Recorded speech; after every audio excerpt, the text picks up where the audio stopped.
Hey everybody, it's Scott Steen with winnersandwhiners.com coming to you from the Scott Steen studio on the sprawling first floor of the Winners and Whiners Sports and Entertainment Complex to bring you today's Deep-3. As always, don't forget to like, don't forget to subscribe if you're digging what we're doing, if you're smelling what we're cooking, if you feel what we're putting down, give us some thumb, man. Give us some thumb. Give us a little rectangle if you haven't rectangled already. And, of course, tell your friends, follow us on social media, all that good stuff.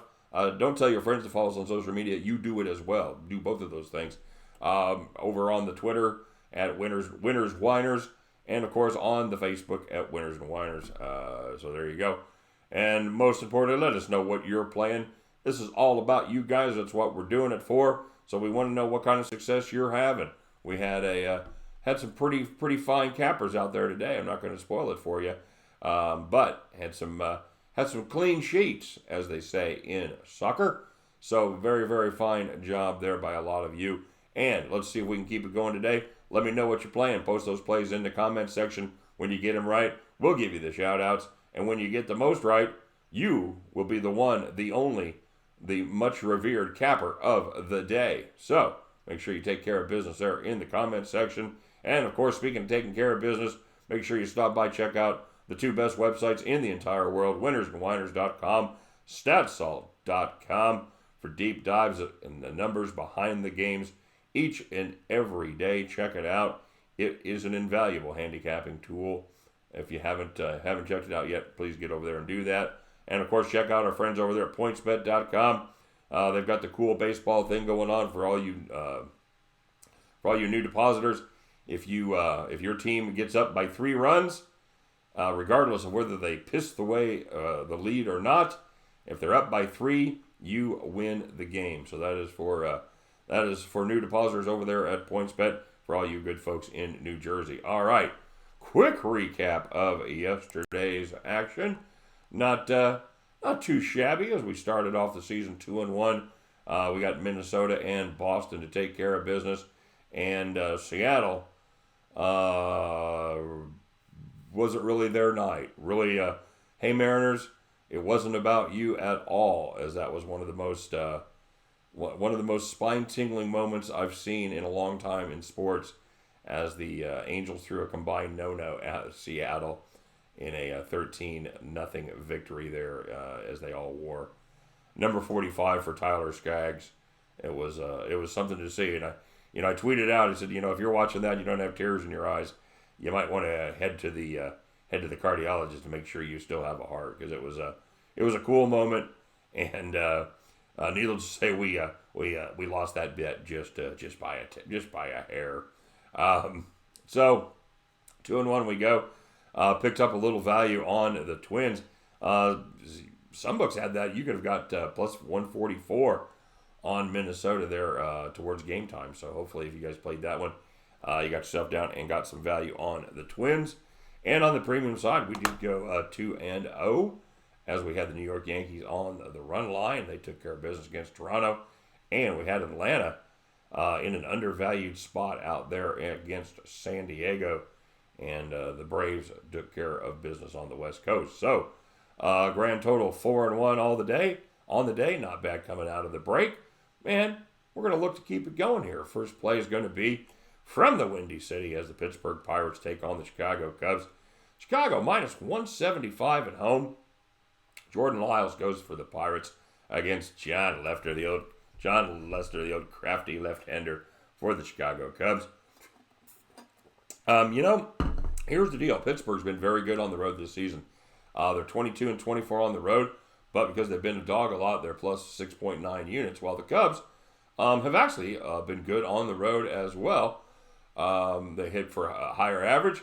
They hit more home runs, but here's the deal. Jordan Lyles has been absolutely dreadful lately.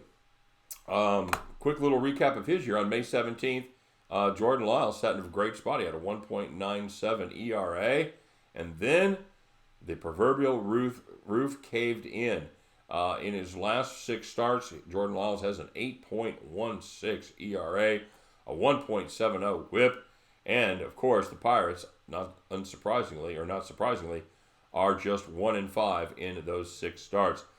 John Lester's having another John Lester good season, 3.72 ERA. He's been better at home with a 2.42 ERA at the friendly confines, and he's been even better lately with a 2.00 ERA over his last 3. The Cubs, they know how to get to Jordan Lyle. They did it last time on July 4th as they lit Mr. Lyle up like a Roman candle, posting 7 earned runs, 10 hits in just 4 innings. Everybody always wants to know about what the wind's doing at Wrigley. Looks like it's going to be blowing about 5 to 10 miles an hour out to right field. That's going to favor your left-handed hitters, and that is going to favor your Chicago Cubs, everybody.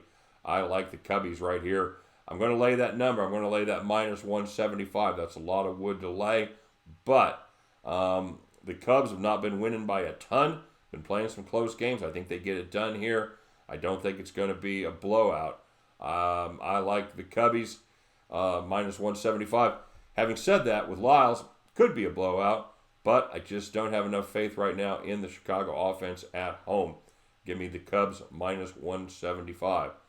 And next game, we're taking a look in the National League as well as Cincinnati travels to Colorado, take on the Colorado Rockies. The total in this game is 14, guys. 14. Just no. Not going to do it. We're going to play the under here, okay? Partly just for general fucking principles because it's 14. But there's a couple, you make a solid case for this, all right? Cincinnati, for starters, doesn't score a ton of runs, especially lately. They've averaged just 3 runs per game over their last 12, and in their last 5, including a game last night in Colorado, they've been even worse, averaging just 1.8 runs per game over those last 5 contests. Tanner Roark, again, another guy having a very nice season, 3.51 ERA on the year. In his last 4, he's been better. Has a 2.88 ERA, but most importantly, in those 4 games, he has walked just 3 batters.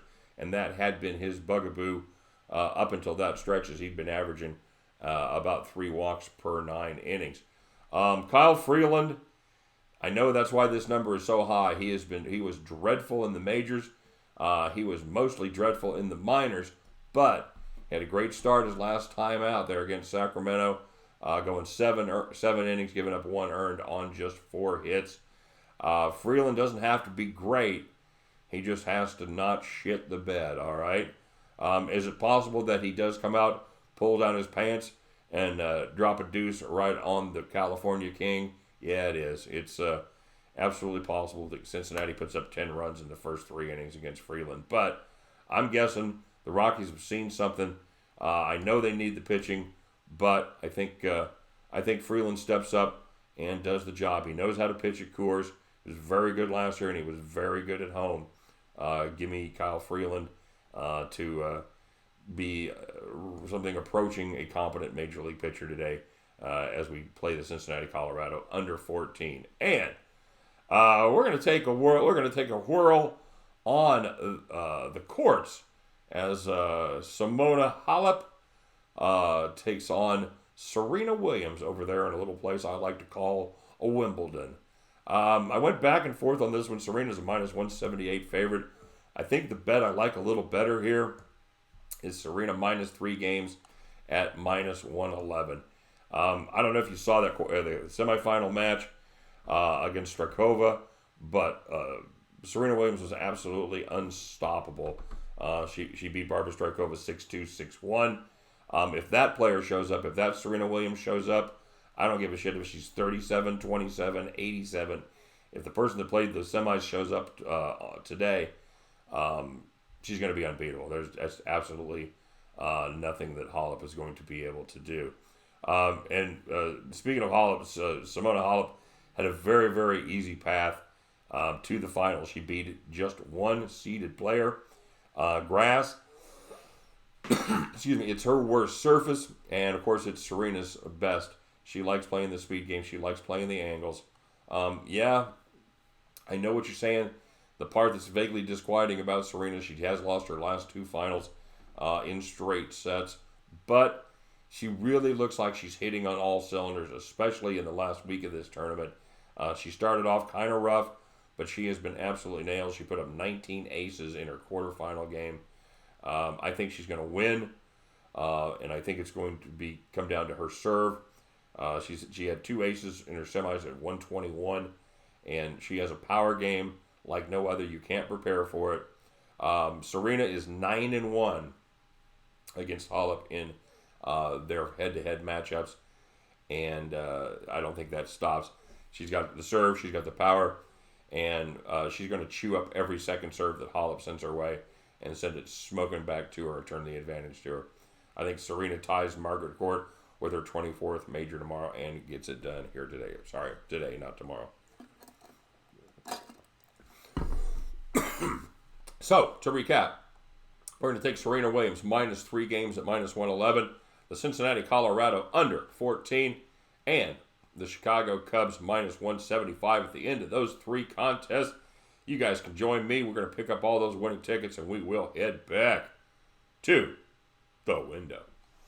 All right, guys, quick look. Actually forgot to do this yesterday. That is the premium record. After an absolutely dreadful start of 1-7, we've gone 5-1-1 in our last 7. So yeah, things turning around on the premium side. Just in time, get yourself down. We're going to crank it up here on the second half. We're starting to get good bodies of work on these teams. The flashes in the pan have kind of bubbled back down, and we're going to make hay while the sun shines here. So get yourself over, get signed up for Premium Picks, won't you? All right, so let's talk about the reason for the season. Let's talk about the shout-outs, everybody. First of all, Jay Yee, he told me, he said, welcome back, said it needed the break for the All-Star game. I really did, man. We talked about it before. It's literally, when doing the Premium Picks, it's the only 4 days I get off per year. That's it. So I love what I do. It's the best gig in the world, but with every upside, there's some downside, and the downside is ain't a lot of days off. So I loved it. We had fun. Thanks, Jay. And yeah, we're ready to kick some ass. That's what Jay said. He says, I think you're ready to start kicking some ass from here on out. I feel the same way, brother. Let's get it done. Parker James, he had a nice day. He had the Yankees on the run line, Cleveland on the money line, and Oakland on the run line as well.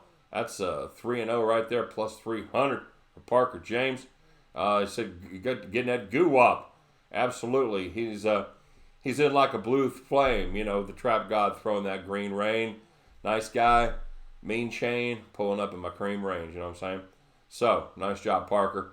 The Ninja had a dang fine day. He had Oakland, he had Washington, he had the over in the Houston game, because Verlander says the ball's juice, goddammit. He ain't wrong. And they had the Cubs on the money line, the Yankees, and the Kansas City Royals. If you're scoring at home, and I hope you are, that's 6-0. We're going to call that plus 600 on the day.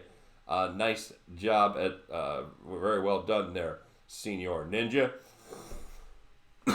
And Nipsey Bryant. Nipsey did exactly what I tell you guys to do, whether you're tailing, if you're fading, but especially if you're fading, give me the rationale.